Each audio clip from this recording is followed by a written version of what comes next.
Hello friends, welcome to my YouTube channel CK education hub. Friends, आज के इस video में मैं आप लोगों को Bihar board class 12th English Rainbow part 2 prose section का 8वां चैप्टर जिसका नाम है how free is the press, इसके जितने भी वीवीआई ऑब्जेक्टिव्स है उसको मैं समझाने जा रहा हूँ। फ्रेंड्स, मैं आपको बताना चाहूँगा यह जो वीडियो है आपके आने वाले बिहार बोर्ड इंटर परीक्षा के पॉइंट ऑफ व्यू से बहुत ही ज़्यादा इम्पॉर्टेंट है। तो फ्रेंड्स, मैं आपको बताना चाहूँगा इस वीडियो को आप लोग अंत तक देखेंगे और इसमें बताए गए सभी क्वेश्चंस को ध्यानपूर्वक समझने की कोशिश करेंगे। फ्रेंड्स, ये how free is the press जो है यह एक एस्से है। एस्से को हम लोग हिंदी में निबंध कहते हैं। क्या कहते हैं? निबंध। और ये जो एस्से है इस एस्से को डोरोथी एल सीयर्स के द्वारा लिखा गया है। फ्रेंड्स, अगर आपसे कोई पूछे which type of prose piece is how free is the press, यानी ये जो how free is the press है कैसा प्रोज पीस है, तो आप लोग आंसर करेंगे इससे, यानी ये how free is the press जो है वह क्या है, एक एस्से है। आइए फ्रेंड्स, एक एक करके इसमें बताए गए सभी क्वेश्चंस को समझते हैं। क्वेश्चन नंबर 1 में पूछा गया है how free is the press is written by, यानी how free is the press जो ये एस्से है इस एस्से को किसने लिखा है। ऑप्शन नंबर ए में दिया गया है डोरोथी एल सीयर्स, बी में है महात्मा गांधी, सी में है जॉन डन और डी में है ऑल ऑफ दिस। तो फ्रेंड्स, मैं आपको बताना चाहूँगा how free is the press जो है वह डोरोथी एल सीयर्स के द्वारा लिखा गया है। तो इसका क्वेश्चन नंबर 1 का जो ऑप्शन नंबर ए है वो सही आंसर हो जाएगा। आइए फ्रेंड्स, अगला क्वेश्चन नंबर 2 देखते हैं इसमें क्या बताया गया है। Dorothy L Sayers was born in dot dot dot, यानी डोरोथी एल सीयर्स का जन्म हुआ था, कब हुआ था। ऑप्शन नंबर ए में दिया गया 1893 में, बी है 1957 में, सी है 1857 में और डी है 1993 में। फ्रेंड्स, मैं आपको बताना चाहूँगा डोरोथी एल सीयर्स का जन्म हुआ था 1893 में, यानी क्वेश्चन नंबर 2 का ऑप्शन नंबर ए सही आंसर हो जाएगा 1893। आइए फ्रेंड्स, अगला क्वेश्चन नंबर 3 देखते हैं इसमें क्या पूछा गया है। The second chief sources of newspapers revenue is dot dot dot. इस क्वेश्चन का हिंदी हुआ जो न्यूज़पेपर होता है, जो अखबार होता है, जो समाचार पत्र होता है, उसके रेवेन्यू का, उसके आमदनी का जो दूसरा मुख्य स्रोत होता है वह क्या होता है। ऑनर ऑफ द प्रेस होता है, एडवर्टाइजर होता है, पब्लिक होता है या प्लेयर होता है। तो फ्रेंड्स, मैं आपको बताना चाहूँगा किसी भी न्यूज़पेपर के रेवेन्यू का, आमदनी का जो दूसरा मुख्य स्रोत होता है वह होता है ऑनर ऑफ द प्रेस, यानी उस प्रेस का जो मालिक होता है ना वही उसका second chief sources of newspapers revenue होता है, यानी किसी भी न्यूज़पेपर के आमदनी का दूसरा मुख्य स्रोत उस प्रेस का मालिक होता है। आइए क्वेश्चन नंबर 4 देखते हैं इसमें क्या पूछा जा रहा है। The first chief sources of newspapers revenue is dot dot dot, यानी किसी भी न्यूज़पेपर का रेवेन्यू का जो फर्स्ट चीफ सोर्सेज होता है, जो पहला जो मुख्य स्रोत होता है वह क्या होता है। ऑप्शन नंबर ए में दिया गया एडवर्टाइजर, बी में है wealth of the owner of the press, C में है पब्लिक और डी में ऑल ऑफ दिस। फ्रेंड्स, मैं आपको बताना चाहूँगा किसी भी समाचार पत्र का पहला जो रेवेन्यू का जो फर्स्ट जो मुख्य स्रोत होता है वह होता है एडवर्टाइजर, यानी विज्ञापन दाता, जो अपना ऐड, जो अपना प्रचार पेपर में छपवाता है, उसी से किसी भी न्यूज़पेपर को जो मतलब रेवेन्यू होता है उसकी प्राप्ति होती है। और पहला जो रेवेन्यू प्राप्ति का जो स्रोत है, जो सोर्सेस है, वो कौन है? एडवर्टाइजर है, यानी विज्ञापन करता है, विज्ञापन दाता है। आइए फ्रेंड्स, अगला क्वेश्चन नंबर 5 देखते हैं इसमें क्या पूछा गया है। The editorial policy of A daily news is controlled by dash chief factors, यानी किसी भी डेली न्यूज़ यानी किसी भी दैनिक समाचार पत्र का जो एडिटोरियल पॉलिसी होता है, जो इसकी संपादकीय नीति होती है, इसे कंट्रोल किया जाता है, नियंत्रित किया जाता है बाय डैश चीफ फैक्टर्स, कितने मुख्य कारकों के द्वारा। ऑप्शन नंबर ए में दिया गया है 1, 2, 3, 4। फ्रेंड्स, मैं आपको बताना चाहूँगा किसी भी दैनिक समाचार पत्र का जो एडिटोरियल पॉलिसी होता है, इसका जो संपादकीय नीति होता है, उसको कंट्रोल यानी नियंत्रित किया जाता है 2 चीफ फैक्टर्स के द्वारा, यानी 2 मुख्य कारकों के द्वारा। इसलिए क्वेश्चन नंबर 5 का ऑप्शन नंबर बी जो है वो सही आंसर हो जाएगा। आइए फ्रेंड्स, अगला क्वेश्चन नंबर 6 देखते हैं इसमें क्या पूछा गया है।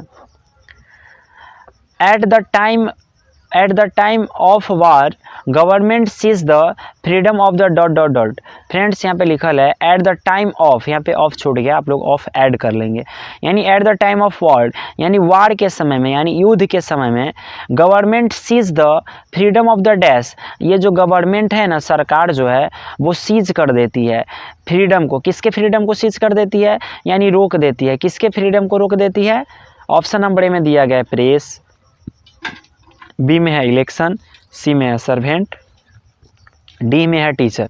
फ्रेंड्स मैं आपको बताना चाहूँगा वॉर के टाइम में यानी युद्ध के समय में सरकार जो है प्रेस का, यानी प्रेस की जितनी भी जो फ्रीडम होती है उसको क्या कर देती है? सीज कर देती है, उसको समाप्त कर देती है। यानी क्वेश्चन नंबर जो 6 है उसका ऑप्शन नंबर ए जो है वो सही आंसर हो जाएगा। आइए फ्रेंड्स अगला क्वेश्चन नंबर 7 देखते हैं, इसमें क्या पूछा गया है। The state is not the master but the dash is the state. इसमें लिखा गया है ये जो स्टेट होता है ना वो जो है मतलब मास्टर नहीं होता, वो मालिक नहीं होता है, but the dash is the state. यहाँ पे स्टेट नहीं होना चाहिए, यहाँ पे पब्लिक होना चाहिए था। यानी the state is not the master but the dot dot is the public, यानी वह पब्लिक का मतलब जनता का क्या होता है। यहाँ पे स्टेट की जगह पे आप लोग पब्लिक कर लेंगे। मैं आपको बताना चाहूँगा ये जो स्टेट जो होता है, जो राज्य सरकार जो होता है वो मास्टर नहीं होता है, मतलब मालिक नहीं होता है, but the servant of the people, या यहाँ पे पब्लिक भी लिख सकते हैं, मतलब लोगों का वह सर्वेंट होता है, ना कि फार्मर होता है, ना कि मास्टर होता है, ना कि ऑनर होता है। तो क्वेश्चन नंबर 7 का ऑप्शन नंबर सी जो है वो सही आंसर हो जाएगा।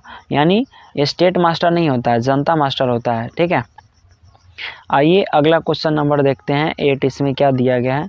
सॉरी मैं दोबारा ये क्वेश्चन नंबर 7 को समझाना चाहता हूँ। इसमें लिखल है the state is not the master, मतलब स्टेट जो है ना वो मास्टर नहीं होता, मालिक नहीं होता है, but the dash is the state, मतलब स्टेट जो है ना वो मालिक नहीं होता है, वह सर्वेंट होता है, वह नौकर होता है, वह जनता का नौकर होता है। यानी ऑप्शन नंबर ए जो है क्वेश्चन नंबर 7 का सही आंसर हो जाएगा। आइए फ्रेंड्स अगला क्वेश्चन नंबर 8 देखते हैं। Dash are placed upon the press in the time of war, यानी वार के समय में, यानी युद्ध के समय में dash are placed upon the press, press पे क्या लगा दिया जाता है?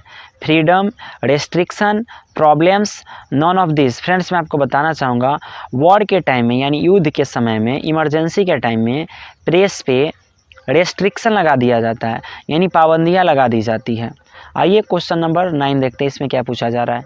Every dash lives in a perpetual precarious balance, मतलब प्रत्येक क्या रहता है जिसमें परपेचुअल मतलब लगातार अनिश्चित संतुलन बना रहता है। वह क्या है जिसमें लगातार अनिश्चित संतुलन बना रहता है?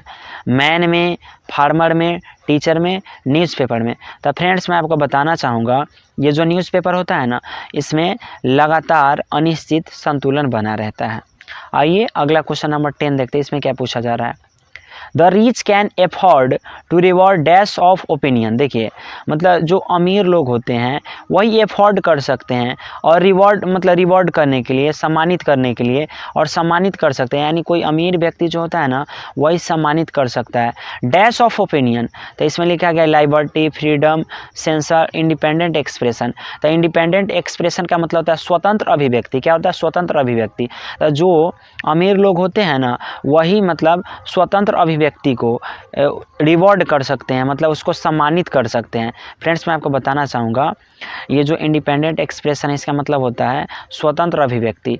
जो महंगा न्यूज़पेपर होता है ना उसमें ना इंडिपेंडेंट एक्सप्रेशन दी जाती है, स्वतंत्र अभिव्यक्ति दी जाती है, और ये तो पेपर महंगा होता है इसीलिए इसे रिच लोग, अमीर लोग ही खरीदते हैं, इसीलिए अमीर लोग ही इसे पढ़ भी सकते हैं स्वतंत्र अभिव्यक्ति को और उससे रिवॉर्ड भी कर सकते हैं, उसे सम्मानित भी कर सकते हैं।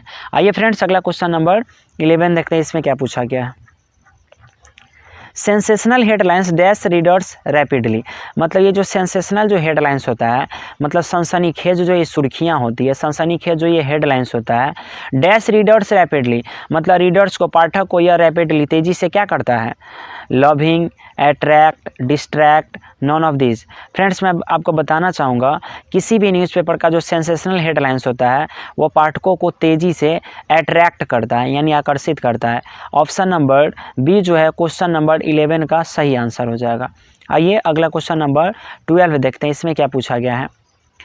Dorothy L Sayers says that press is free dash, इसमें लिखा गया है ये जो ड्रोथी एल सियर्स है सेज दैट, वह कहती है कि प्रेस इज फ्री डैश, यानी प्रेस जो है वो फ्री है। कैसे फ्री है? At most place, free press, free home, free schools.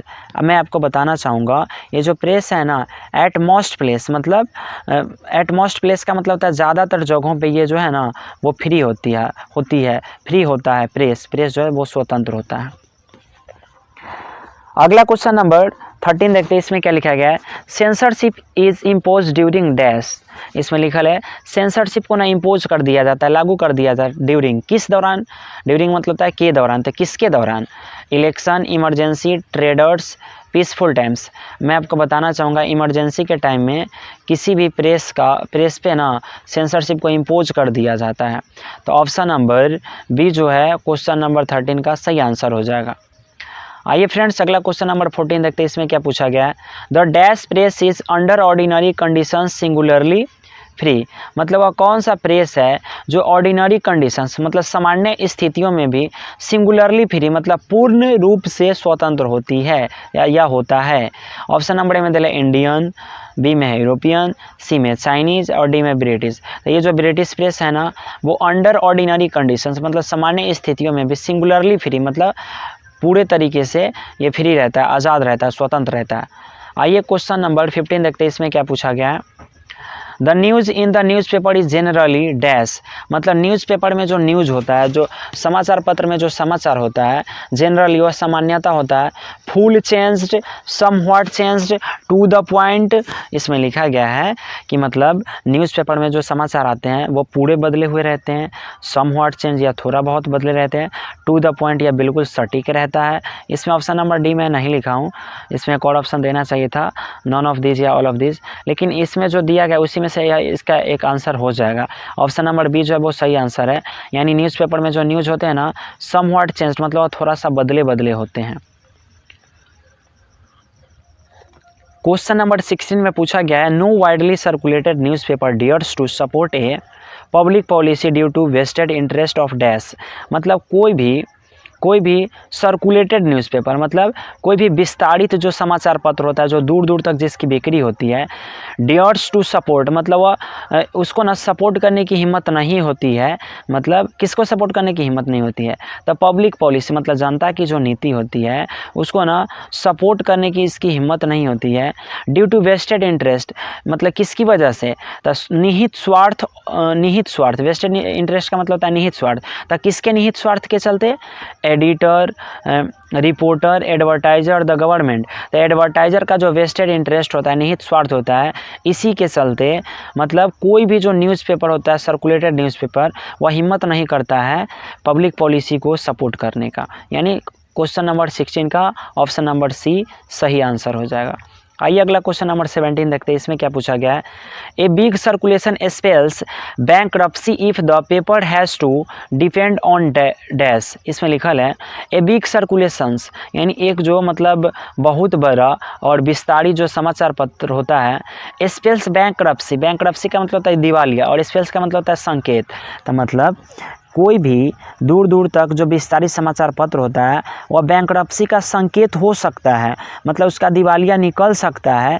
If the paper has to depend on dot dot dot, अगर पेपर जो है ना, अगर अखबार जो है वो आश्रित रहे किस चीज़ पर? सेल्स पर, एडवर्टाइजर्स पर, बोथ पर या नॉन ऑफ दिस पर। तो फ्रेंड्स कोई भी दूर दूर तक विस्तारित जो समाचार पत्र होता है अगर वह अपने सेल्स पर डिपेंडेंट रहेगा तो वह ना बैंक्रप्सी का स्पेल्स बन जाएगा, मतलब ये जो है ना उसके लिए दिवालिया का एक बहुत बड़ा मतलब संकेत बन जाएगा।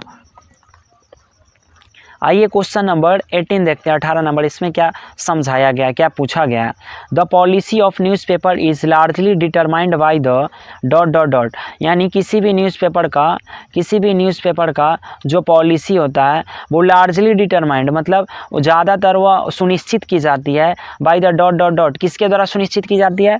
The proprietor, the public, the government या ऑल ऑफ दिस। तो फ्रेंड्स मैं आपको बताना चाहूँगा किसी भी न्यूज़पेपर का जो मतलब पॉलिसी होता है उसको ना लार्जली मतलब उसको ज़्यादातर डिटरमाइंड किया जाता है उसके प्रोप्राइटर के द्वारा, यानी उसके मालिक के द्वारा। यानी ऑप्शन नंबर ए जो है क्वेश्चन नंबर 18 का सही आंसर हो जाएगा। आइए क्वेश्चन नंबर 19 देखते हैं, यानी 19। इसमें क्या पूछा जा रहा है, the author has given the forms of miss representation they R dot dot dot. यानी ऑथर जो है ना न्यूज़पेपर वाले के ना मिस रिप्रेजेंटेशन का कुछ फॉर्म्स के बारे में बताया था, वह उसके कितने फॉर्म्स है, उसके कितने रूप है। मतलब कोई भी समाचार पत्र वाला मिस रिप्रेजेंटेशन करता है, मतलब गलत खबर को छापता है, उसके कितने रूप है, कितने फॉर्म्स है। ऑप्शन नंबर ए में दिले 5, बी में है 6, सी में है 7, डी में है 8। तो फ्रेंड्स मैं आपको बताना चाहूँगा ये जो ऑथर है डोरोथी एल सीयर्स किसी भी समाचार पत्र के मिस रिप्रेजेंटेशन का 6 यानी 6 तरीका बताए हैं। 6 तरीके से न्यूज़पेपर वाला जो है ना वो मिस रिप्रेजेंटेशन करता है, मिस रिपोर्टिंग करता है। आइए अगला क्वेश्चन नंबर 20 देखते हैं, इसमें क्या पूछा जा रहा है। Dorothy L Sayers was educated at dot dot dot dot. यानी डोरोथी एल सीयर्स अपना शिक्षा दीक्षा ग्रहण की थी, पढ़ी लिखी थी कहाँ पर। ऑप्शन नंबर ए में दिले ऑक्सफोर्ड में, बी में कैम्ब्रिज में, सी में है बॉथ और डी में है नॉन ऑफ दिस। फ्रेंड्स मैं आपको बताना चाहूँगा Dorothy L Sayers Oxford University से पढ़ाई लिखाई की थी, यानी ऑप्शन नंबर ए सही आंसर हो जाएगा क्वेश्चन नंबर 20 का। आइए क्वेश्चन नंबर 21 देखते हैं, इसमें क्या पूछा गया है। In democracy the freedom of the press is dot dot dot. यानी डेमोक्रेसी में यानी लोकतंत्र में the freedom of the press यानी प्रेस की जो स्वतंत्रता होती है वह क्या होती है। Necessary, dangerous, not necessary, non of this. Friends मैं आपको बताना चाहूँगा डेमोक्रेसी यानी लोकतंत्र में किसी भी प्रेस का जो फ्रीडम होता है, उसकी जो स्वतंत्रता होती है, उसकी जो आज़ादी होती है वो नेसेसरी होती है, मतलब ज़रूरी होती है, आवश्यक होती है। यानी ऑप्शन नंबर ए जो है क्वेश्चन नंबर 21 का सही आंसर हो जाएगा। आइए फ्रेंड्स देखते हैं अगला क्वेश्चन क्या है। Freedom of the press restricted लिखा गया है।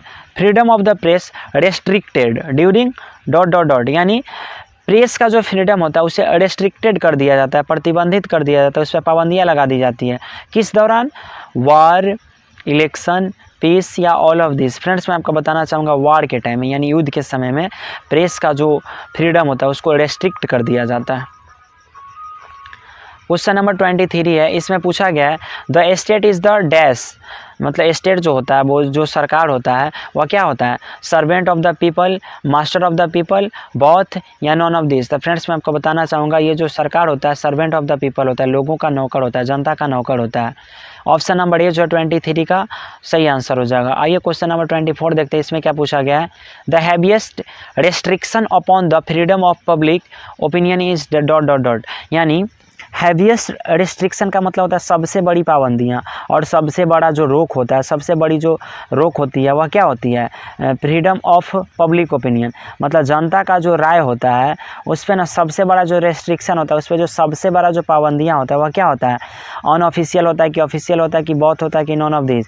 फ्रेंड्स मैं आपको बताना चाहूँगा अनऑफिशियल का मतलब वैसा सेंसरशिप और वैसा रेस्ट्रिक्शन जो सरकार के द्वारा नहीं लगाया जाता है, और ऑफिशियल का मतलब होता है जो सरकार के द्वारा लगाया जाता है। तो पब्लिक ओपिनियन पर यानी जनता के राय पर सबसे बड़ा जो रेस्ट्रिक्शन लगाया जाता है वह अनऑफिशियल होता है, यानी प्रेस के द्वारा ही जो सेंसरशिप लगा दिया जाता है, जो रेस्ट्रिक्शन लगा दिया जाता है उसे अनऑफिशियल कहते हैं, गैर आधिकारिक भी इसे बोल सकते हैं। यानी ऑप्शन नंबर ए जो है क्वेश्चन नंबर 24 का सही आंसर हो जाएगा। आइए क्वेश्चन नंबर 25 देखते हैं, इसमें क्या पूछा जा रहा है। A free and fair press is the true watch dot dot of democracy. यानी एक फ्री मतलब एक स्वतंत्र एंड फेयर और एक जो सुंदर जो प्रेस होता है, the true watch dot dot of democracy, वह डेमोक्रेसी का सच्चा क्या होता है? तो बर्ड होता है, डॉग होता है, एनिमल होता है, ऑल ऑफ दिस होता है। तो फ्रेंड्स मैं आपको बताना चाहूँगा किसी भी डेमोक्रेसी का जो वॉच डॉग होता है वह कौन होता है? तो फ्री एंड फेयर प्रेस होता है। तो ऑप्शन नंबर बी जो है क्वेश्चन नंबर 25 का सही आंसर हो जाएगा। आइए फ्रेंड्स अगला क्वेश्चन नंबर 26 देखते हैं, इसमें क्या पूछा जा रहा है। The dot dot dot press is under ordinary condition singularly free. मतलब वह कौन सा प्रेस है जो सामान्य स्थितियों में भी सिंगुलरली फ्री मतलब पूरे तरीके से स्वतंत्र होता है, पूरे तरीके से आज़ाद होता है। ऑप्शन नंबर ए में दिया गया है ब्रिटिश। ऑप्शन नंबर ए में क्या दिया गया है? ब्रिटिश, बी में है इंडियन, सी में है चाइनीज़, डी में है यूरोपियन। फ्रेंड्स मैं आपको बताना चाहूँगा ब्रिटिश प्रेस जो है अंडर ऑर्डिनरी कंडीशंस में भी सिंगुलरली फ्री यानी पूर्ण रूप से स्वतंत्र होता है, पूर्ण रूप से आज़ाद होता है, फ्री होता है। आइए क्वेश्चन नंबर 27 देखते हैं, इसमें क्या पूछा गया है। The dot dot can make and break reputation, मतलब वह कौन है जो रिपोर्टेशन मतलब मान सम्मान को मतलब ब्रेक भी कर सकता है, तोड़ भी सकता है, एंड मेक और बना भी सकता है।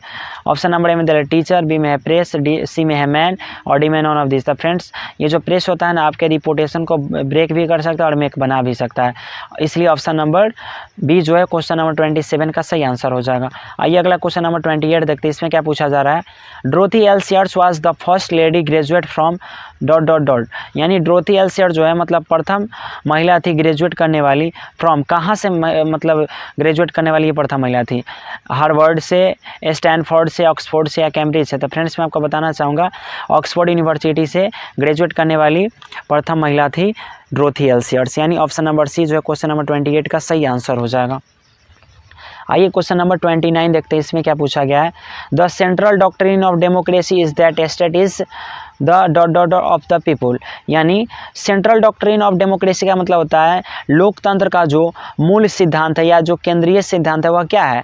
Is that state is the dot dot dot of the people, यानी स्टेट जो होता है, राज्य जो होता है, राज्य सरकार जो होता है वह लोगों का क्या होता है, ऑनर होता है, पिलर होता है, मास्टर होता है या सर्वेंट होता है। तो फ्रेंड्स ये स्टेट जो है लोगों का सर्वेंट होता है according to central doctrine of democracy, मतलब डेमोक्रेसी के सेंट्रल डॉक्ट्रिन के अनुसार मतलब लोग जो है ना सरकार के क्या है, मास्टर है ना कि सर्वेंट है, और ये जो सरकार है वह क्या है लोगों का, वह सर्वेंट है लोगों का। तो ऑप्शन नंबर डी जो है क्वेश्चन नंबर 29 का सही आंसर हो जाएगा। आइए क्वेश्चन नंबर 30 देखते हैं, इसमें क्या पूछा गया है। Dot dot dot is the special accomplishment of the press interview, यानी प्रेस इंटरव्यूअर का, ठीक है, मतलब प्रेस वाला जो इंटरव्यू लेता है उसका जो स्पेशल अकॉम्प्लिशमेंट होता है, उसका जो विशेष उपलब्धि होता है वह क्या होता है। गार्बलिंग होता है, चीटिंग होता है, फ्लैटरिंग होता है, ऑल ऑफ दिस। तो फ्रेंड्स मैं आपको बताना चाहूँगा किसी भी न्यूज़पेपर का जो विशेष स्पेशल जो अकॉम्प्लिशमेंट होता है वह गार्बलिंग होता है, यानी खबर को गड़बड़ाना, इधर उधर करके बोलना, यानी ऑप्शन नंबर ए जो है क्वेश्चन नंबर 30 का सही आंसर हो जाएगा। क्वेश्चन नंबर 31 में पूछा जा रहा है who was the founder of Daily Mail London, यानी डेली मेल लंदन के जो फाउंडर थे, उसके जो संस्थापक थे वो कौन थे। Dorothy L Sayers, Lord Buddha, Robert Walpole, none of this. Friends मैं आपको बताना चाहूँगा मतलब इसके जो फाउंडर थे उनका नाम था लॉर्ड नॉर्थक्लिफ, और इसमें एक भी ऑप्शन में नहीं दिया गया, इसलिए option number D non of this जिसका सही आंसर हो जाएगा। यानी 31 नंबर जो क्वेश्चन है उसका आंसर ऑप्शन नंबर डी यानी नॉन ऑफ दिस हो जाएगा। आइए फ्रेंड्स अगला क्वेश्चन नंबर 32 देखते हैं, इसमें क्या पूछा गया है। The press enjoy the dash, press जो है वो एंजॉय करता है, किस चीज़ को एंजॉय करता है, boldness of public too, idleness of the public, या बोथ या नॉन ऑफ दिस। तो फ्रेंड्स मैं आपको बताना चाहूँगा इसका ऑप्शन नंबर डी जो है वो सही आंसर हो जाएगा, इनमें से कोई नहीं। अगला क्वेश्चन नंबर 33 है, इसमें पूछा जा रहा है the policy of A newspaper is largely determined by dash, यानी किसी भी न्यूज़पेपर का जो पॉलिसी होता है, उसका जो नीति होता है उसको लार्जली डिटरमाइंड किया जाता है, मतलब ज़्यादातर उसको मतलब समझा जाता है किसके द्वारा, the government, the public, the proprietor, या नॉन ऑफ दिस। तो फ्रेंड्स प्रोपराइटर के द्वारा समझा जाता है, यानी क्वेश्चन नंबर 33 का ऑप्शन नंबर सी जो है वो सही आंसर हो जाएगा। अगला क्वेश्चन नंबर 34 है advertisers contribute to the dot dot dot of the newspaper, यानी एडवर्टाइजर जो होता है वो योगदान करता है, कंट्रीब्यूट करता है न्यूज़पेपर वाला को, किस रूप में, तो मटेरियल देकर, न्यूज़ देकर, रेवेन्यू देकर, या गॉसिप देकर। तो फ्रेंड्स ये जो एडवर्टाइजर है, एडवर्टाइजर से न्यूज़पेपर वाले को रेवेन्यू की प्राप्ति होती है, इसलिए एडवर्टाइजर जो है वो कंट्रीब्यूट करता है रेवेन्यू देकर, किसको, न्यूज़पेपर को, यानी आमदनी देकर। अगला क्वेश्चन नंबर 35 है, इसमें पूछा गया है the dash can make it break reputation, मतलब वह क्या है जो किसी भी चीज़ का मतलब रिपोर्टेशन बना भी सकता है और ब्रेक भी कर सकता है, तोड़ भी सकता है। मैन का, टीचर, या सेंट, या प्रेस। तो प्रेस जो है ना किसी का रिपोर्टेशन बना भी सकता है और उसे ब्रेक भी कर सकता है। अगला क्वेश्चन नंबर 36 है, इसमें पूछा जा रहा है who was known as the writer of the detective fiction, यानी डिटेक्टिव फिक्शन के राइटर के रूप में कौन जानी जाती थी। ऑप्शन नंबर ए में दिया जॉन डन, बी में वाल्ट व्हिटमैन, डी में डोरोथी एल सीयर्स, और डी में ऑल ऑफ दिस। तो फ्रेंड्स मैं आपको बताना चाहूँगा डोरोथी एल सीयर्स को राइटर ऑफ डिटेक्टिव फिक्शन भी कहा जाता था, इसलिए क्वेश्चन नंबर 36 का ऑप्शन नंबर सी जो है वो सही आंसर हो जाएगा। सॉरी हाँ सी सही आंसर हो जाएगा 36 का ऑप्शन नंबर सी। अगला क्वेश्चन नंबर 37 देखते हैं, इसमें क्या पूछा गया है who is the first women to graduate from Oxford University, यानी ऑक्सफोर्ड यूनिवर्सिटी से ग्रेजुएट करने वाली प्रथम महिला कौन थी। Kamala Das, John Keats, Dorothy L Sayers, या none of this. The friends Dorothy L Sayers Oxford University से ग्रेजुएट करने वाली प्रथम महिला थी। यानी क्वेश्चन नंबर 37 का ऑप्शन नंबर सी जो है वो सही आंसर हो जाएगा। अगला क्वेश्चन नंबर 38 है, इसमें पूछा जा रहा है who is the writer of Gaudy Night, यानी गॉडीनेट के लेखक राइटर कौन थे? Mahatma Gandhi, John Milton, Dorothy L Sayers या नॉन ऑफ दिस। तो फ्रेंड्स डोरोथी एल्सर्ट्स गॉडीनेट का राइटर थी, लेखिका थी। फ्रेंड्स मैं आपको बताना चाहूँगा, आपने इस वीडियो में जितने क्वेश्चंस को पढ़ा है और समझा है, आपके आने वाले बिहार बोर्ड इंटर एग्ज़ाम में इस चैप्टर से जो भी क्वेश्चंस आएंगे वो इन्हीं क्वेश्चंस में से ही कोई एक रहेगा। एक क्या मतलब एक से ज़्यादा भी रह सकता है। तो फ्रेंड्स आप लोग इस वीडियो को एक बार, दो बार, तीन बार देखेंगे जब तक आपको समझ में ना आए, और आप मुझे कमेंट करके बताएंगे भी कि आपको ये मेरी वीडियो कैसी लगी और मैं जो समझाया वो समझ में आया या नहीं आया। इस वीडियो का वो कौन सा पार्ट है जो आपको समझ में नहीं आया, आप मुझे कमेंट करेंगे, मैं आपके कमेंट का जवाब दूंगा। अगर आपको ये मेरी वीडियो अच्छी लगी होगी तो आप मेरे इस वीडियो को लाइक भी करेंगे और अपने दोस्तों के साथ शेयर भी करेंगे, और मेरा जो चैनल है सीके एजुकेशन हब उसे आप सब्सक्राइब भी करेंगे। मेरे वीडियो को देखने के लिए धन्यवाद। अब मिलते हैं फ्रेंड्स इसी तरह के कोई और दूसरे न्यू इम्पोर्टेंट वीडियो के साथ।